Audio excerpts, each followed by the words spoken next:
سلام یا رسول اللہ، سلام یا حبیب اللہ، سلام یا نبی اللہ، سلام یا رسول اللہ۔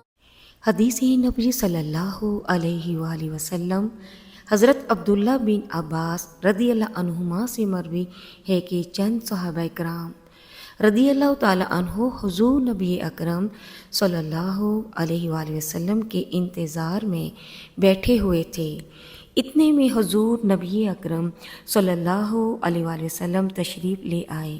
جب ان کے قریب پہنچے تو انہیں کچھ گفتگو کرتے ہوئے سنا۔ ان میں سے بعض نے کہا، کیا خوب اللہ تعالیٰ نے اپنی مخلوق میں سے حضرت ابراہیم علیہ السلام کو اپنا خلیل بنایا۔ دوسرے نے کہا، یہ حضرت موسیٰ علیہ السلام کے اللہ تعالیٰ سے ہم کلام ہونے سے زیادہ بڑی بات تو نہیں۔ ایک نے کہا، حضرت عیسیٰ علیہ السلام کلمات اللہ اور روح اللہ ہیں۔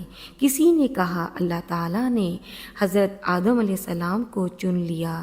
حضور نبی اکرم صلی اللہ علیہ وآلہ وسلم ان کے پاس تشریف لائے، سلام کیا اور فرمایا، میں نے تمہاری گفتگو اور تمہارا اظہار تعجب سنا کہ حضرت ابراہیم علیہ السلام خلیل اللہ ہیں۔ بے شک وہ ایسے ہی ہیں۔ حضرت موسیٰ علیہ السلام نجی اللہ ہیں، بے شک وہ اسی طرح ہیں۔ حضرت عیسیٰ علیہ السلام روح اللہ اور کلمات اللہ ہے، واقعی وہ اسی طرح ہے۔ حضرت آدم علیہ السلام کو اللہ تعالیٰ نے چن لیا، وہ بھی یقیناً ایسے ہی شرف والے ہیں۔ سن لو، میں اللہ تعالیٰ کا حبیب ہوں اور مجھے اس پر کوئی فخر نہیں۔ میں قیامت کے دن حمد کا جھنڈا اٹھانے والا ہوں، مجھے اس پر کوئی فخر نہیں۔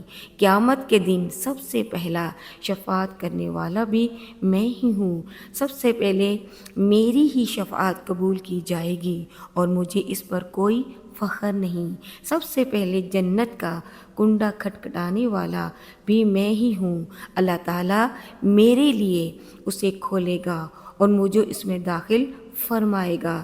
میرے ساتھ فقیر و غریب مومن ہوں گے اور مجھے اس بات پر کوئی فخر نہیں، میں اولین و آخرین میں اللہ تعالیٰ کے حضور سب سے زیادہ عزت والا ہوں، لیکن مجھے اس بات پر کوئی فخر نہیں۔ اس حدیث کو امام ترمذی اور دارمی نے روایت کیا ہے۔